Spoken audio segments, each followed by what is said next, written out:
Hi guys, I'm Shahzad और मैं welcome करता हूँ आपको आज की इस वीडियो में। आज हम बात करेंगे एलोक्वेंट ओआरएम टूल के बारे में। आप यहाँ पे देख सकते हैं कि मेरा बच्चा बिल्कुल जो है वो साफ जाहिर है जो कि बजिद है कि मैंने यहाँ से नहीं जाना और उसे पता है कि हमारी वीडियोस में जो है वो आ रहा है। तो उसे इग्नोर कीजिएगा प्लीज और मुझ पे कंसिडर कीजिएगा। तो हम जो है एलोक्वेंट मॉडल को जो है इम्प्लीमेंट करने जा रहे हैं। एलोक्वेंट मॉडल नहीं है, ओआरएम टूल है। तो ओआरएम टूल जब भी हम बात करते हैं ORM ऑब्जेक्ट रिलेशनल मैपर होता है। ये क्या करता है, जितनी भी आपकी जो है वो फंक्शनलिटी चल रही होती है, you know very well that you right the objects classes, तो वो ऑब्जेक्ट ओरिएंटेड फॉर्मेट में चल रही होती है। और जो आपका डेटाबेस है वो आपका चल रहा होता है रिलेशनल डेटाबेस। तो जाहिर सी बात है ऑब्जेक्ट ओरिएंटेड प्रोग्रामिंग या ऑब्जेक्ट्स को रिलेशन में जो है वो कंप्लीट जो है वो करने के लिए या इन दोनों को आपस में जो है वो कम्युनिकेट करवाने के लिए ऑब्जेक्ट रिलेशनल मैपर यूज किया जाता है, जिसे हम ओआरएम टूल कहते हैं। अच्छा, ओआरएम टूल हम जनरली यूज कर रहे होते हैं because if you talk about the string Hibernate, you talk about any kind of framework like Django, like any kind of framework, तो उसमें क्या होता है कि ओआरएम टूल जो है वो मोस्टली यूज हो रहे होते हैं। एक जनरल टर्म है, लेकिन जो है जो लारावेल है वो एलिक्वेंट ओआरएम उन्हें जो है वो कह रहे होते हैं। तो वो क्या करता है आपके ऑब्जेक्ट्स को मैप करवा देता है डायरेक्टली आपके जो है वो कॉलम के साथ, जो कि आपके जो टेबल्स के जो है वो कॉलम हैं आपके, ठीक है। तो उसके लिए क्या करना पड़ता है, आपको जो है वो मॉडल बनाना पड़ता है, MVC मॉडल व्यू कंट्रोलर। तो इस वीडियो में हम क्या करेंगे, हम मॉडल को देखेंगे फर्स्ट ऑफ ऑल, और हम एलोक्वेंट ORM tool को देखेंगे। First of all, we're gonna create the model, then we're gonna use the ORM tool, which is the Eloquent ORM tool. So how can you do that? Let's get started. Okay, okay, ठहरे ठहरे। तो जो लोग new आए हैं उन लोगों के लिए उन्हें रिक्वेस्ट है कि प्लीज हमारे चैनल को सब्सक्राइब कर लें। अब तो कर लें भाई, अब तो कर लें।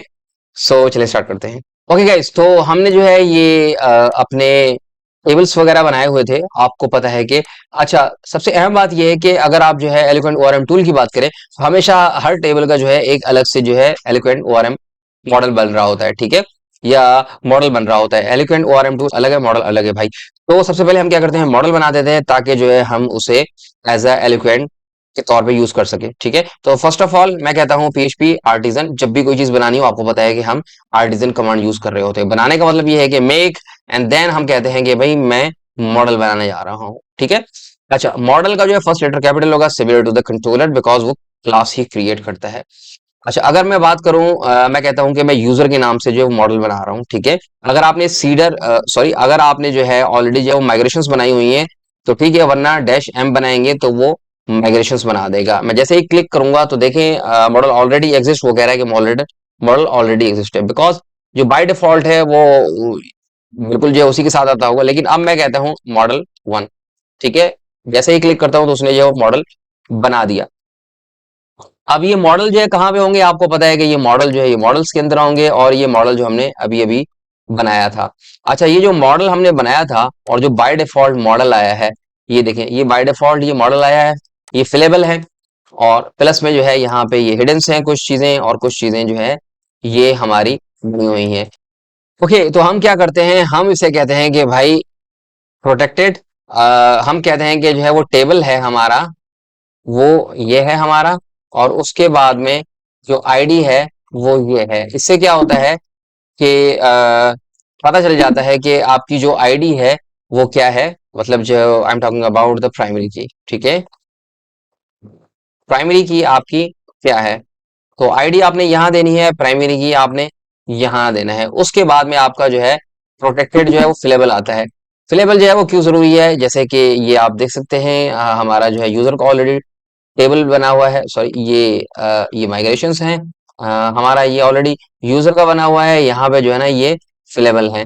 अच्छा, फिलेबल में आप जो भी चीजें जो है डिफाइन करेंगे वो ही जाएंगी, उसके अलावा नहीं जाएंगी।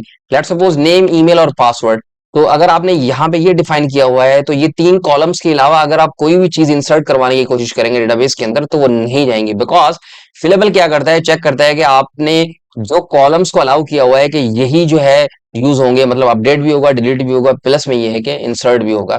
इसके अलावा जो है कोई कॉलम वो कंसिडर नहीं करेगा। तो फिलेबल जो है इसी वजह से हमारा जरूरी है। सिंस आपने देखा कि हमने इस तरीके से जो है वो मॉडल बनाया, और अब हम जो है बाय डिफॉल्ट जो मॉडल आया है उसी को जो है साथ लेके चलते हैं ये मॉडल को, ठीक है। तो हम ऐसा करते हैं कि हम देखते हैं सबसे पहले कि भाई हमारे पास जो है वो डेटा है या नहीं है। तो मैं ऐसा करता हूँ, थोड़ा मुझे जो है टाइम दीजिएगा। मैं ऐसा करता हूँ, चेक यूजर के नाम से एक राउट बनाता हूँ, ठीक है, चेक यूजर के नाम से। तो ये चेक डैश यूजर, और मैं कहता हूँ कि जब भी ये ओपन हो तो होम में जाके यूजर चेक करें, ठीक है। तो ये होम में गए हम, और हमने इसको जो है वो कॉपी पेस्ट किया, हमने जो है यूजर बनाया, और हम कह रहे हैं कि भाई फिलहाल के लिए डीडी कर दो ताकि हमें पता चल सके। अच्छा, हम क्या करते हैं, यहाँ पे जो है कॉल करवाते हैं यूजर के मॉडल को। ये देखिए हमें सजेस्ट कर रहा है कि यूजर मॉडल, ठीक है। अगर आप ऊपर जाएंगे यहाँ पे आप देखेंगे कोई भी जो है यूज नहीं किया हुआ हमने मॉडल, ठीक है। तो हम क्या करेंगे, यूजर मॉडल जैसे ही क्लिक करेंगे तो देखें वो यूजर मॉडल ऐड हो गया है। तो अगर आप जो है कोई टूल यूज कर रहे हैं तो वो ऑटोमेटिकली ऐड करवाता है, वरना आपने ऐप मॉडल यूजर के नाम से जो भी मॉडल यूज करना पड़ेगा उसे आपने यहाँ पे ऐड करवाना पड़ेगा। बाद में जो है वो कॉल करवा सकते हैं आप यहाँ पे, ठीक है। मैं कहता हूं कि ऑल, या मैं कहता हूं कि यूजर फाइंड ऑल कहता हूं। प्लस में ये है कि जैसे ही मैं क्लिक करूंगा तो अब वो मुझे ऑब्जेक्ट दे देगा यूजर का ना, कि यूजर कितने अवेलेबल हैं। लेट सपोज मैं कहता हूँ ऑलरेडी हमने डीडी किया हुआ है, और मैं कहता हूँ कि ये ऑब्जेक्ट्स हैं। वापस जाऊंगा मैं इसकी तरफ और मैं कहता हूँ चेक यूजर, तो वो मुझे बताएगा कि ये यूजर अवेलेबल हैं या नहीं है, ठीक है। ये चेक यूजर, और ये कह रहा है कि भाई ये अलाउ आपने मिस्टेक कर दी, किसके अंदर की है, होम कंट्रोलर लाइन नंबर 25 में की है, home controller line number 25, because हमने सेमीकोलन नहीं दिया, एंड ये हमारा बैड थिंग है। ओके, क्योंकि हमने ऊपर जो है वो डिफाइन नहीं किया हुआ यूजर, और मैं कहता हूं कि ये and then all, that's it. उसने हमें दे दिया कि भाई ऐसा कोई भी जो है यूजर अवेलेबल नहीं है, ठीक है, क्योंकि यहाँ पे डेटा है ही नहीं। अच्छा, अगर डेटा नहीं है तो मैं उसे कहता हूँ कि भाई यूजर इंसर्ट कर दे, ठीक है। तो यहाँ पे मैं एक इंसर्ट यूजर के नाम से इंसर्ट, या मैं कह देता हूँ न्यू यूजर के नाम से, न्यू यूजर के नाम से एक मैं मेथड बनाने जा रहा हूँ, जो कि मैं बना चुका हूँ। और मैं ये कहता हूँ कि न्यू यूजर, फिलहाल हम स्टैटिकली डील करते हैं, और हम कहते हैं कि भाई न्यू यूजर में जब भी आए तो हम कहेंगे इसे कि भाई जो लेट्स सपोज हम ओबीजे या ऑब्जेक्ट कह लें इसका, या टेबल कह लें, कुछ भी कह लें, न्यू, और मैं कहूंगा यूजर। तो न्यू यूजर, यहाँ पे आने के बाद कॉलम नेम आप देंगे, लेट सपोज जो भी इसका जो है कॉलम नेम है, नेम था। अगर आपको कॉलम नेम नहीं पता तो वापस जाएं एंड देन जो है यूजर के जो है कॉलम पे क्लिक करें। तो ये नेम, आपका नेम देंगे आप कोई भी, लेट सपोज मैं कहता हूँ जॉन, कॉपी पेस्ट करता हूँ ताकि जो है आसानी हो जाए मेरे लिए। ईमेल देंगे आप, ये ईमेल है आपका, एंड मैं कहता हूँ info@shakestack.com, और मैं पासवर्ड देता हूँ, ठीक है। पासवर्ड मैं कहता हूँ जॉन, फिलहाल हम इनक्रिप्ट करके पासवर्ड नहीं देते फिलहाल के लिए। अच्छा, ये देखिए ये नल, सारे के सारे जो है ना वो नल हैं। तो वो क्या करेगा, ये क्रिएटेड अपडेटेड इसके अंदर जो है ना ऑटोमेटिकली सेंड कर देगा। अब हमें जो है वो क्या करना है, ओबीजे ऑब्जेक्ट को लेना है, ऑब्जेक्ट को लेना है, और मैं कह दूंगा सेव। तो वो क्या करेगा, सेव करवा देगा इसे ऑटोमेटिकली। तो मैं ऐसा करता हूं कि इसे एक्सेस करता हूं, ये जो हमने अभी बनाया, क्लिक किया, ओके, क्लिक किया, और ये कह रहा है कि भाई password does not have a default value, because password जो है वो देना है, क्योंकि ये भी नेम है, ये भी नेम है। तो ये पासवर्ड और ये password, my bad. Refresh, insert हुआ रिकॉर्ड, रिफ्रेश करें तो देखें ये एक रिकॉर्ड जो है वो इंसर्ट हो चुका है क्रिएटेड अपडेटेड उसने खुद बना दिया। एंड देन अब आप अगर इसे रिफ्रेश करेंगे तो देखें उसने एक जो है ना आपको रिकॉर्ड दे दिया कि भाई ये एक रिकॉर्ड आपका अवेलेबल है। अच्छा, अवेलेबल जो है उसने जो है वो कैसे किया है, तो अगर आप देख सकते हैं कि ओरिजिनल रिकॉर्ड ये है, ठीक है, और एट्रीब्यूट्स उसके ये हैं, प्लस में ये उसने पूरे का पूरा आपको जो है वो बना के दे दिया। तो ये आपको पता चल रहा है कि ऑब्जेक्ट आपका अवेलेबल है। अच्छा, ये तो आपने जो है वो क्रिएट किया। अच्छा, अगर आप जो है अपडेट करते हैं इसे, तो मैं इसे कहता हूं अपडेट यूजर। तो अपडेट यूजर में फिलहाल के लिए मैं कह देता हूं जॉन अपडेटेड, और मैं इसे कह देता हूं जॉन अपडेटेड, ठीक है। और मैं वापस जाता हूं। अच्छा, अब जो है ना ये न्यू नहीं होगा, क्योंकि हमें पता है कि जो आईडी होगी वो 1 होगी। ये देखें आईडी 1, ये देखें आईडी 1 जा रही है। तो हम क्या करेंगे, हम हम कहेंगे कि भाई फाइंड करें यूजर, यूजर मॉडल है, और हम कहेंगे फाइंड करो क्या 1, और फिर उसको अपडेट कर दो। तो वंस अगेन हम कहते हैं अपडेट, हाँ सॉरी, तो ये यहाँ पे जो है बनाना पड़ेगा हमें राउट, दैट्स व्हाई वो एरर दे रहा है, ठीक है।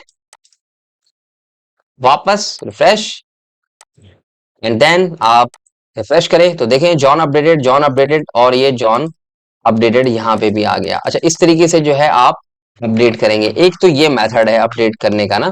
दूसरा जो है राउट मॉडल बाइंडिंग है, हम बाद में बात करेंगे राउट मॉडल बाइंडिंग के बारे में। लेकिन फिलहाल के लिए मैं आपको दिखा देता हूं कि यहाँ तो हम जो है हार्ड कोड कर रहे हैं, ठीक है। और फिलहाल के लिए मैं इसे ऐसा करता हूं और डीडी कर देता हूं, यहाँ पे डीडी, ठीक है। और मैं यहाँ पे कहता हूं यूजर, और मैं कहता हूं कि आईडी, ठीक है। और हम यहाँ पे आते हैं राउट्स के अंदर, और हम कह देते हैं कि भाई जब भी जो है कोई यूजर अपडेट होगा तो उसकी जो आईडी आएगी वो ये होगी, ठीक है। अब आईडी को अगर आप डीडी करते हैं तो देखिए हमें मिलता क्या है। फिलहाल के लिए ID TD, okay, update, oh because हमने जो है पास नहीं करवाई आईडी। जैसे ही आप आईडी जो है डीडी कर रहे हैं तो देखिए वो सेम रिजल्ट लेके आ रहा है। अगर आप जो है कोई आईडी गलत देंगे तो वो देखें नहीं लेके आ रहा। तो इस केस में जो आप यहाँ पे काम करवा रहे हैं वो लरावेल जो है ऑटोमेटिकली जो है वो कर रहा है। वो क्या करता है, वैसे हम चेक करवाते हैं पीछे से वैल्यू आ रही है नहीं आ रही, फिर हम चेक करवाते हैं डेटाबेस में कि एग्जिस्ट करती है नहीं करती। वो सारे का सारा टेंशन हमारा खत्म हो गया अब, ठीक है। तो अब जो है ये आईडी आई। अब जो है ना आपको ऑब्जेक्ट बनाने की जरूरत नहीं है, आप डायरेक्ट जो है ना ये आईडी ही दे सकते हैं। लेट सपोज मैं इसे कह देता हूं ये आईडी, ये आईडी, और मैं कह देता हूं ये आईडी, और फिर मैं कह देता हूं आईडी, ठीक है। आईडी का मतलब ये है कि जो आईडी आ रही है पीछे से उनको उठाओ और अपडेट कर दो, और मैं कह देता हूं अपडेट सेकंड अब, ठीक है। वापस रिफ्रेश, बूम, हो गया। अब हम रिफ्रेश करेंगे तो ये देखिए हमारा जो है अपडेटेड डीडी किया हुआ है। हम डीडी रिमूव करेंगे, इसी वजह से उसने अपडेट नहीं किया। तो ये वापस रिफ्रेश, सेकंड अपडेटेड, आप देखें ये अपडेटेड, यहाँ पे भी अगर आप जाएंगे तो देखें ये अपडेटेड ही आ रहा होगा रिकॉर्ड ना, ये सेकंड अपडेटेड। तो इस तरीके से ये राउट मॉडल बाइंडिंग को लेके भी आप अपडेट कर सकते हैं, वैसे भी अपडेट कर सकते हैं। ओके गाइस, तो आपने देखा कि हमने जो किस तरीके से अपना जो मॉडल बनाया, और किस तरीके से हमने एलोक्वेंट ओआरएम टूल को यूज करते हुए डायरेक्टली जो है बगैर बताए कि जो है हम क्या सेंड करने जा रहे हैं, हमने जस्ट जो है एलोक्वेंट ओआरएम टूल को एक्सेस किया, एंड देन हमने उसे सेव करवाया, दैट मीन्स अपडेट भी करवाया और हमने इंसर्ट भी करवाया। सिमिलरली आप जो है डिलीट भी करवा जो है वो करवा सकते हैं वैल्यूज को। सो लेट सपोज आपने आईडी, जैसे ही आपने राउट मॉडल बाइंडिंग यूज किया, आपने आईडी जो है वो गेट करवाई और डिलीट का मेथड, दैट्स इट। और कुछ नहीं करना आपने, आपने ये नहीं चेक करना कि पीछे से वैल्यू आ रही है नहीं आ रही, डिलीट हुआ नहीं हुआ, वो कर देगा डिलीट। तो ये कोई बड़ी बात नहीं थी, जो है हमें जो कमेंट किया गया जो दानिश राज की तरफ से, तो ये कोई बड़ी बात नहीं थी भाई, जो है ओआरएम टूल ही है, जस्ट दैट्स इट, और कुछ भी नहीं है। तो हम ऐसा करते हैं कि अब हम जो है आपसे इजाजत लेते हैं। Thank you for watching. और सबसे पहले जो है अगर आपने हमारे चैनल को सब्सक्राइब नहीं किया, बेल आइकन प्रेस नहीं किया, तो हमारे चैनल को सब्सक्राइब करें, बेल आइकन प्रेस करें, ताकि हमेशा आपको अपडेट मिलती रहे। Thank you for watching.